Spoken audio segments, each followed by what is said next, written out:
21 de diciembre del 2022, ya estamos cerca de la Navidad. Hoy me acompaña en JNE Noticias Lisette Guzmán. ¿Cómo estás? Así es, Jairo, muchísimas gracias. Sí, estamos cerca de la llegada del niño Jesús. Aquí en el set se respira el espíritu navideño. ¿Qué te parece si empezamos viendo nuestros titulares? Vamos con ello.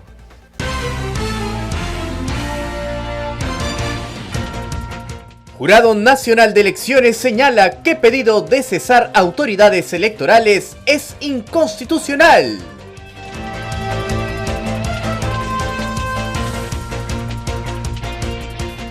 Expertos electorales indican también que es inconstitucional el cambio de las autoridades electorales. La presidencia del Consejo de Ministros indica que aprobar el proyecto de adelanto de elecciones tranquilizará a actores políticos y sociales.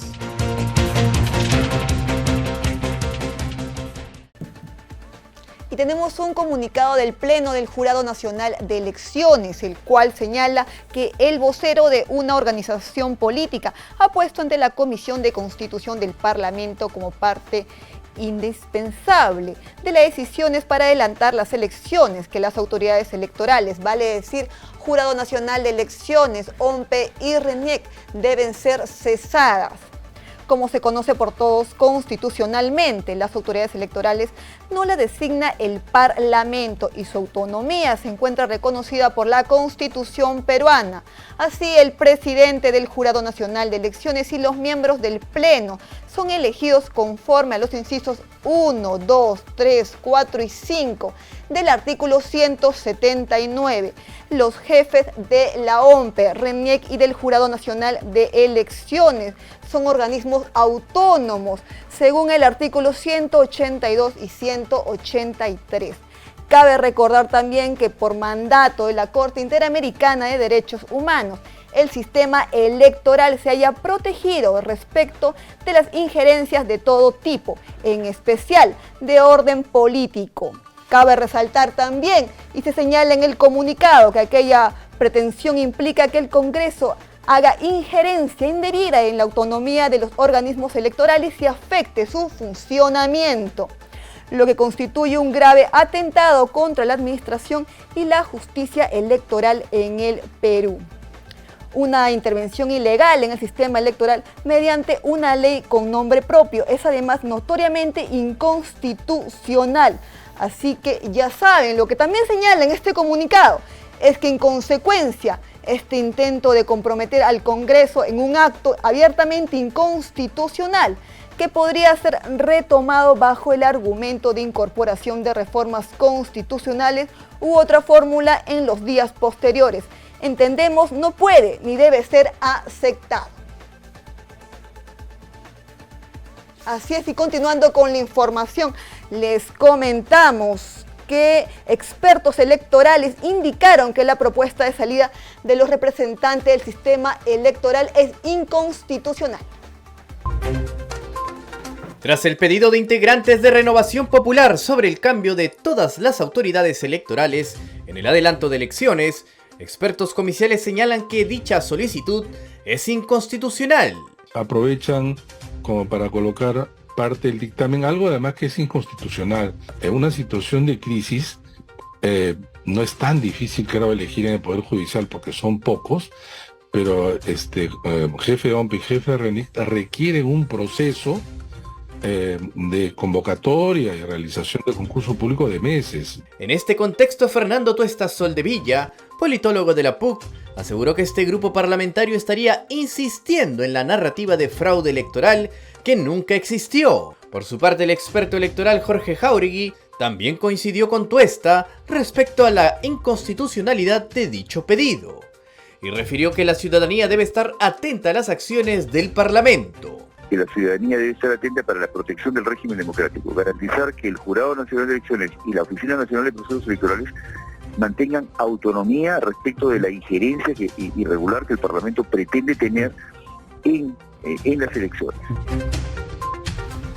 Importante el comunicado que leyó nuestra compañera Lisette Guzmán respecto a la autonomía que deben tener las entidades electorales, es decir, el sistema electoral. No puede haber una injerencia de esta naturaleza de parte del Congreso de la República.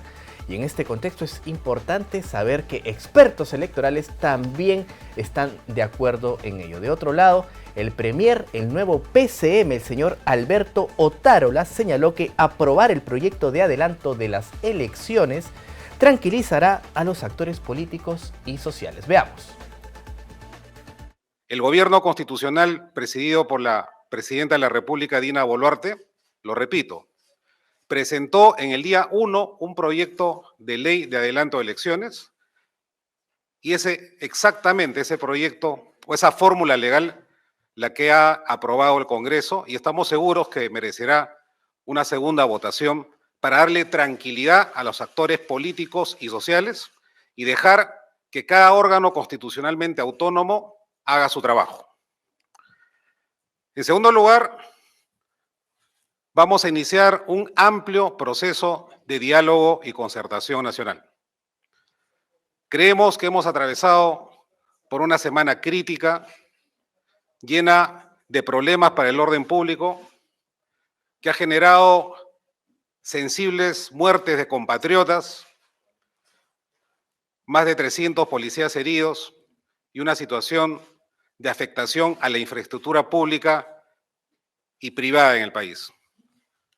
Y entendiendo que esa dinámica ha ido menguando en su intensidad, pero sin olvidar de que todavía tenemos tareas pendientes con zonas que aún hoy en día pudieran estar en conflicto con el orden público, es que la señora presidenta ha hecho esta recomposición de su gabinete y ha dado tareas concretas a los diversos sectores. Y ahora tenemos, Lisette, información acerca del cronograma electoral previsto para las elecciones 2024. ¿Te parece si lo vemos? Exactamente, para poder explicar a los ciudadanos cuál es el procedimiento de estas próximas elecciones que están convocadas en la primera legislatura. Y tenemos allí la primera información. Se trata de la primera legislatura 2022-2023. Como señala la información que tenemos en pantalla, primera votación para reforma constitucional. Esta reforma constitucional es para el adelanto, las nuevas elecciones generales.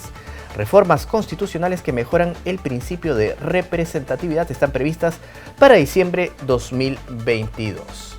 Exactamente, y la segunda legislatura será el 1 de marzo, pero se podría adelantar en enero, febrero o exactamente marzo, según algunos expertos electorales, donde se podrán aplicar reformas electorales.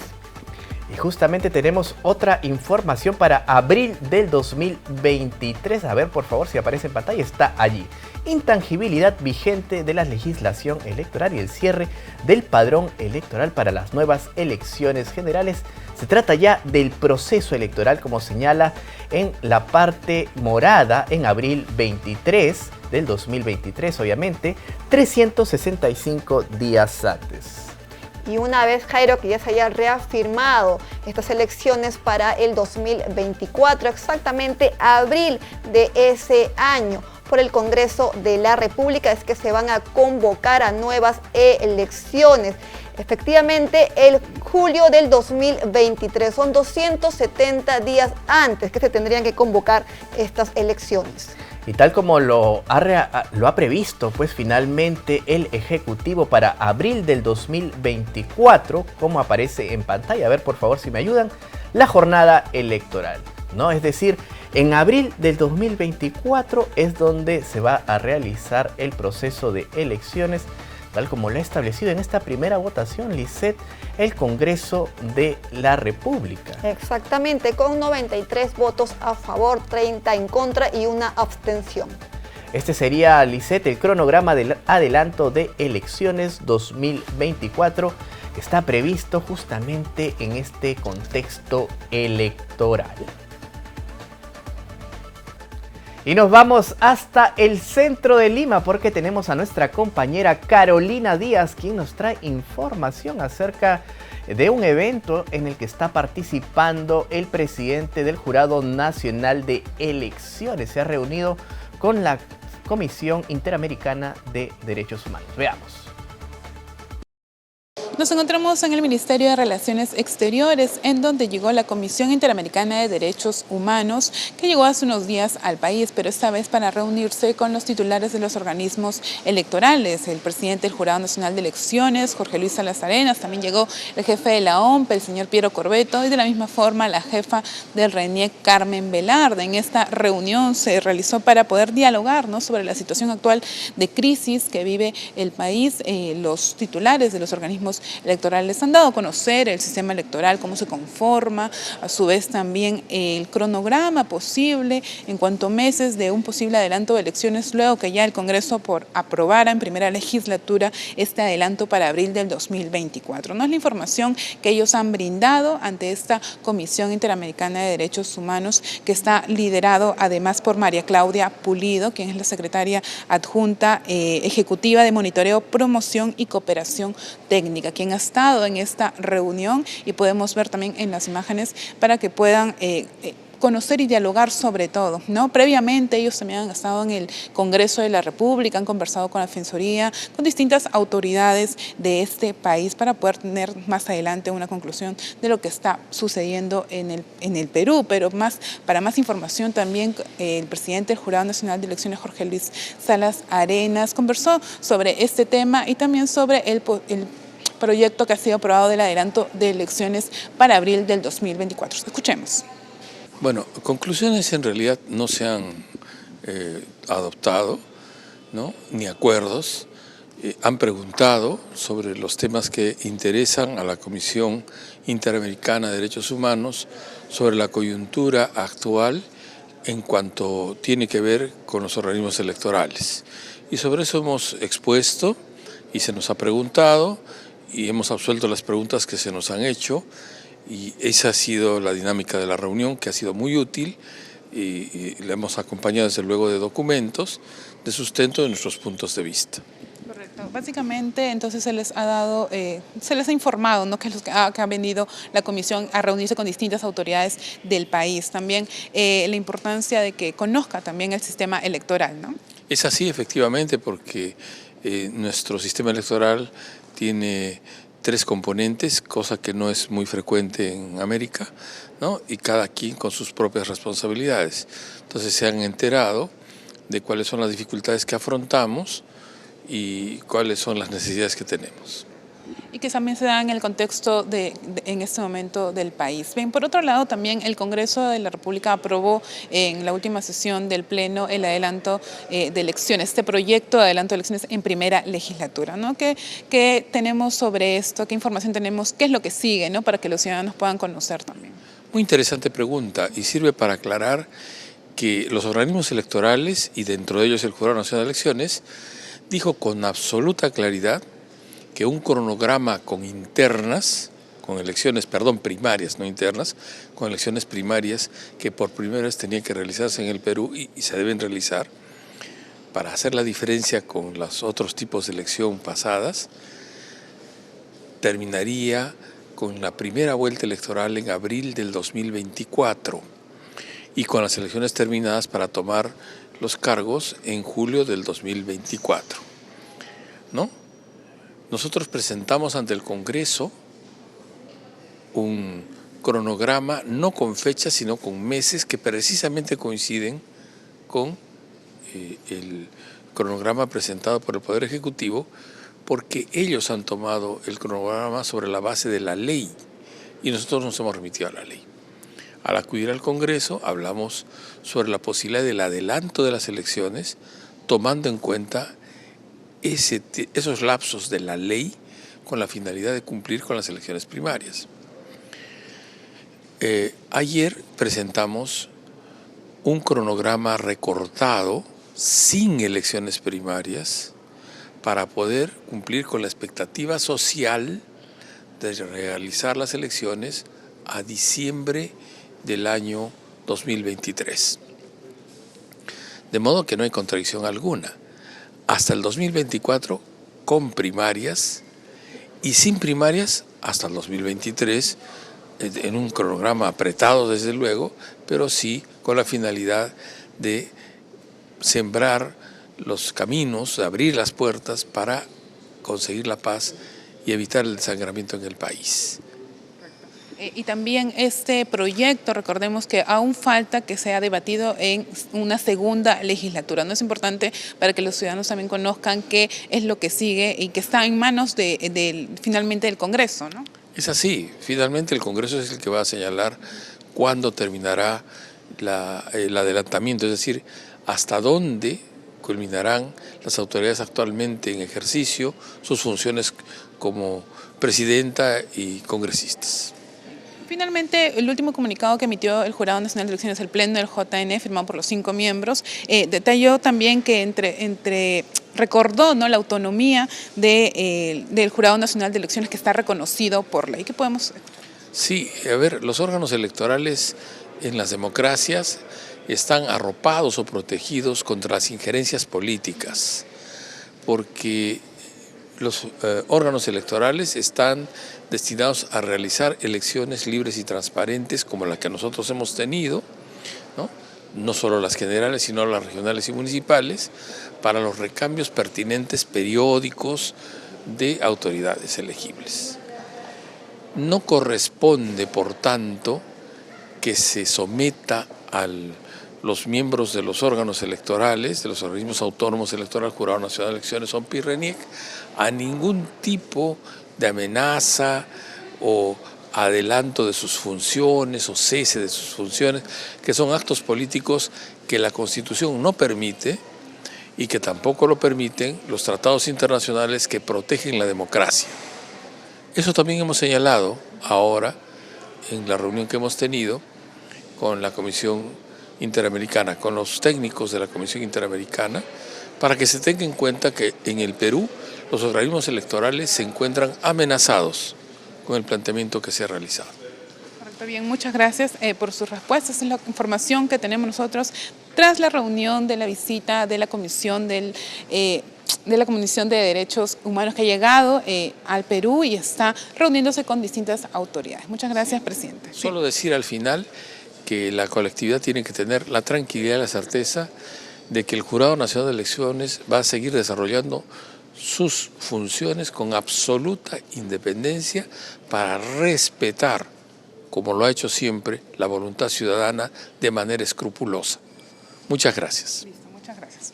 Adelante, estudios con esta información.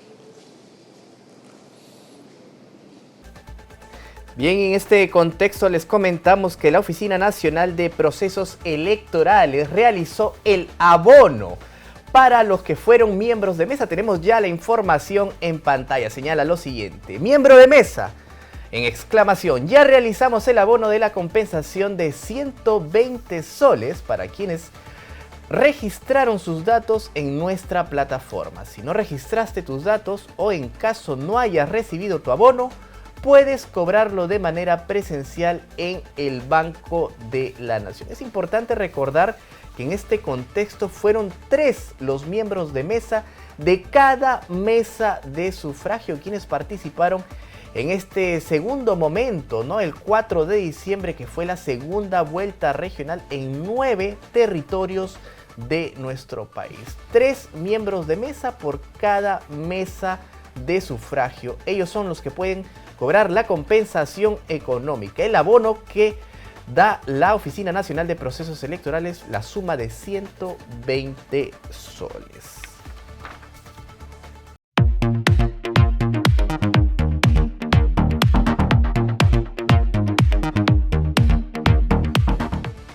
Bien, en esta oportunidad nos acompaña el señor Luis Besada, director de Registros Civiles del RENIEC, con quien vamos a hablar de un tema muy interesante y del cual vamos a informar a toda la ciudadanía y el televidente de JNETV. Se trata del Registro Civil Bilingüe del RENIEC. Le damos la bienvenida y las buenas tardes al señor Besada. ¿Cómo está, señor Besada?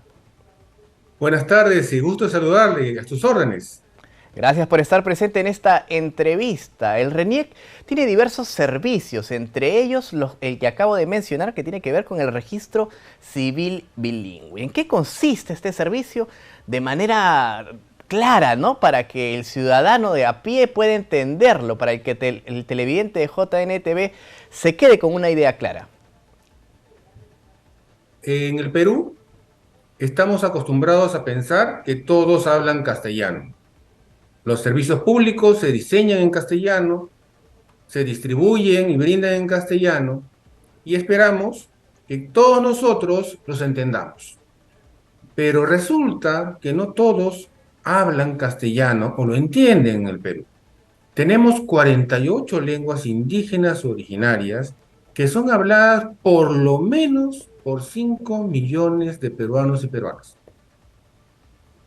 Los cálculos nos hacen pensar además que esta cifra es mayor, sobre todo por la población de la Amazonía. ¿Cómo brindar servicios públicos en castellano a una población que no entiende el castellano? El registro civil es una de las instituciones jurídicas más importantes. Tenemos que ahí se inscriben los nacimientos, matrimonios, defunciones. Todos, en algún momento de nuestra vida, vamos a ir a un registro civil. Y el registro civil genera actas que van a servir para probar los hechos vitales durante toda la existencia de la persona. Las personas tenemos derecho de recibir un servicio que entendamos y en el que podamos participar. Eso es el registro civil bilingüe. Ahora también este escenario, este servicio que ofrece el RENIEC, permite de alguna manera conservar esas lenguas originarias, señor Besada.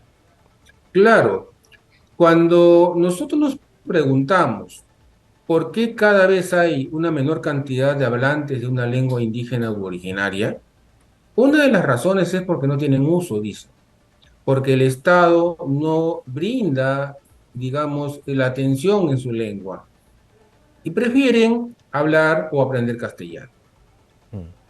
Cuando nosotros brindamos un servicio público como el registro civil bilingüe, estamos poniendo en valor la lengua, contribuyendo a poner en valor esa lengua indígena originaria. Estamos demostrando que para nosotros y para todos las lenguas indígenas son muy, muy importantes. Pero además, estamos dando actas de nacimiento, matrimonio y defunción en 2 idiomas, en castellano y en esa lengua.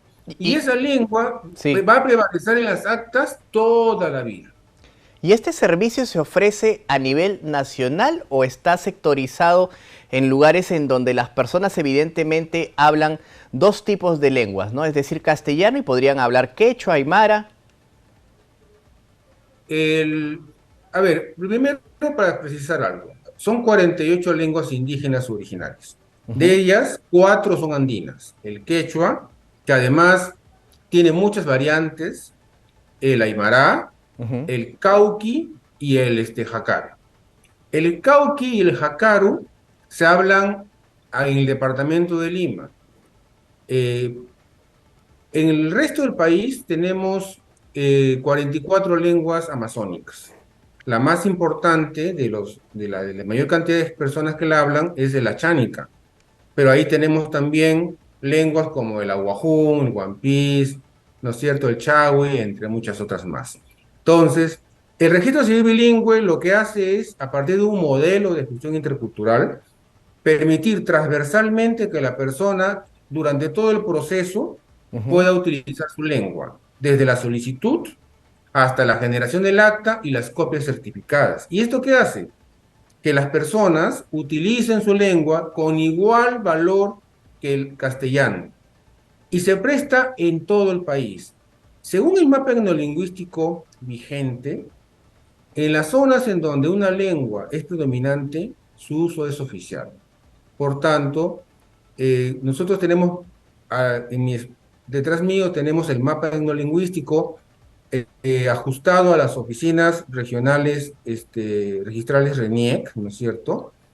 A efectos de que sabemos en las oficinas regionales del RENIEC, tenemos 16 en todo el país, donde se hablan las lenguas indígenas originarias conforme al mapa. Entonces, sabemos que en determinada zona son estas las lenguas que se hablan. Entonces, ahí vamos implementando las oficinas respecto de esa lengua. Claro. Pero en las oficinas registrales RENIEC, es decir, nuestras agencias, se habilitan todas en general. De tal manera que si yo quiero sacar un acta en castellano o en aymara, la puedo sacar sin ningún problema. En Puno, donde se habla el Aymara, o en Lima, si es que yo vivo acá. Claro, de manera inteligente se está trabajando sin duda. El Registro Nacional de Identificación y Estado Civil aplica todas las estrategias para que se pueda trabajar de manera eficiente y adecuada. ¿Cuál sería el balance del 2022, señor Besada? Porque justamente queremos saber cuántos se han registrado en este contexto del servicio bilingüe. Este año ha sido espectacular. Actualmente ya tenemos 1.124 oficinas bilingües a nivel del país. Solamente en este año se han implementado 203. De las 346.018 actas que se han emitido en 2 idiomas, este año, a noviembre, no estamos contabilizando todavía diciembre, a noviembre nomás, ¿Ya? 103.198. 103.000. 103.000 actas bilingües que se han sido generadas o en forma manual o en línea, dependiendo de la ubicación, a nivel nacional. ¿Eso qué significa? Que casi la tercera parte de todas las actas del registro civil bilingüe se han emitido en este año. Y si usted dice, ya llegamos a tocar techo y hasta aquí nomás, le comento que no. El próximo año estamos implementando más oficinas. Tenemos un estimado en el marco del convenio RENET-BID 23 y 24, implementar 500 más. Y llegando a más lenguas indígenas. ¿Cuáles son las que están proyectadas? El quechua en variante de lamas, de Ancash, Collao y Chanca, y las amazónicas, que son el Masiguenga, Nomasiguenga, Chagüí y Achánica. De tal manera que estamos, con esta ampliación específica, estamos llegando a más de 2 millones de peruanos y peruanas que hablan una de estas lenguas indígenas. Hay que recordar que las variantes quechua, de Collao y Chanca son las que mayor cantidad de hablantes tiene del mundo quechua. Importante, importante el trabajo que viene realizando el Registro Nacional de Identificación y Estado Civil. Así que ya sabe, si usted habla quechua en cualquiera de sus variantes, aymara, incluso si habla jacarú, también puede ir a las oficinas del Registro Nacional de Identificación y Estado Civil para hacer pues los procesos o los registros que usted convenga, que usted necesite. Le agradecemos al señor Luis Besada, director de Registros Civiles del RENIEC, por la entrevista que nos acaba de brindar y toda la información que nos ha proporcionado. Muchas gracias. Muchas gracias. Bien, es momento de hacer una breve pausa, pero ya volvemos con mucha más información.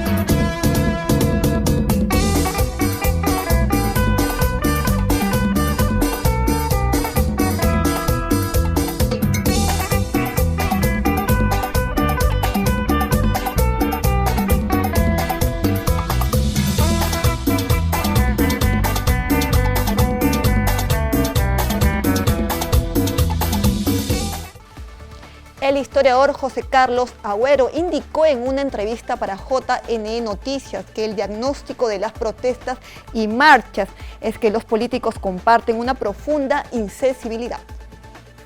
El resultado de estas jornadas, estas expresiones de reclamo de la sociedad y la manera en que han sido tratadas por los actores políticos nos arrojan como un diagnóstico en este momento, un diagnóstico triste, que compartimos un momento de profunda insensibilidad y falta de respeto por los derechos de la gente. Todos estos dispositivos que generan excepcionalidad ponen en riesgo grave de muerte a la gente, ya sea que uno esté de acuerdo o no con las personas o los ciudadanos que reclaman, pero los colocan en esta situación porque la precariedad institucional no permite tener confianza en que van a poder ejercer un poder tan alto y tan discrecional de manera justa.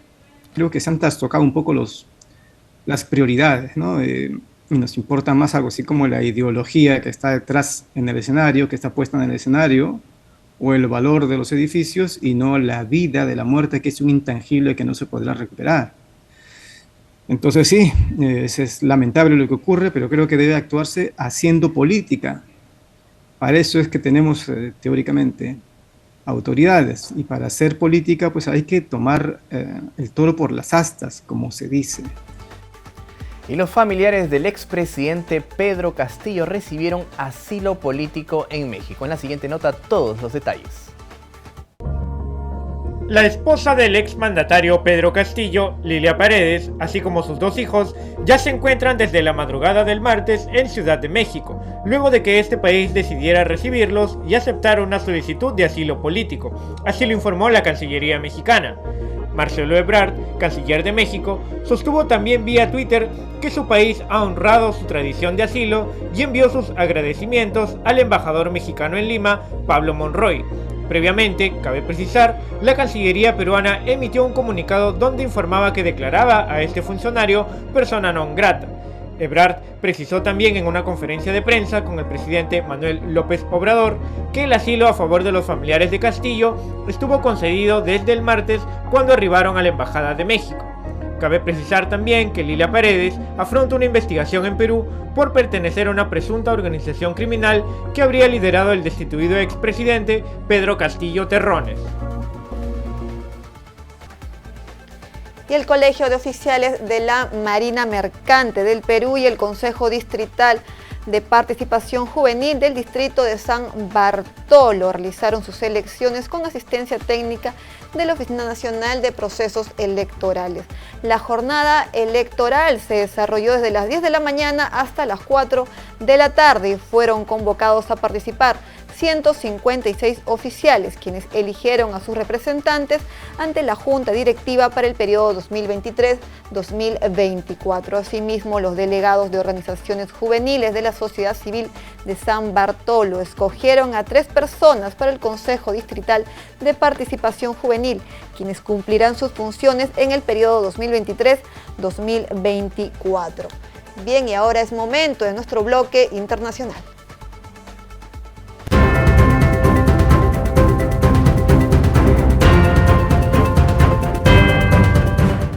Y Chile volverá al voto obligatorio, esto después de una decisión del Congreso de la República Chilena. Veamos los detalles. La Cámara de Diputados de Chile aprobó el lunes una reforma constitucional que repone el voto obligatorio en el país sureño, con 124 votos a favor, 6 en contra y 3 abstenciones. El retorno al voto obligatorio aplicará para las elecciones y plebiscitos populares, salvo las primarias que implican la definición de candidatos al interior de los partidos políticos. En los próximos días, el presidente Gabriel Boric debe promulgar la norma y se deberá realizar una ley orgánica que determine las multas, sanciones y demás detalles sobre el incumplimiento de esta medida. Cabe precisar que el voto voluntario estuvo vigente por casi 11 años desde el 2012. Además, los comicios de abril o mayo de 2023, donde se definirán a los consejeros constitucionales de Chile, serán los primeros en el que regirá el voto obligatorio. Quedan así, en América Latina, solo 5 países que tienen voto voluntario: Colombia, Venezuela, Nicaragua, Panamá y Guatemala.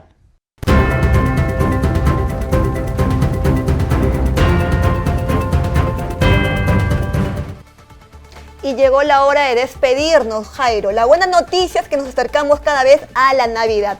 ¿Ya armaste tu arbolito? Ya armé mi arbolito, estoy listo. Es más, ya hemos en la oficina implementado el área para el nacimiento de la Navidad. Es un momento muy importante para todos los trabajadores y seguro que también para toda la ciudadanía y el televidente de JNTV. No tenemos tiempo para más, Lisette.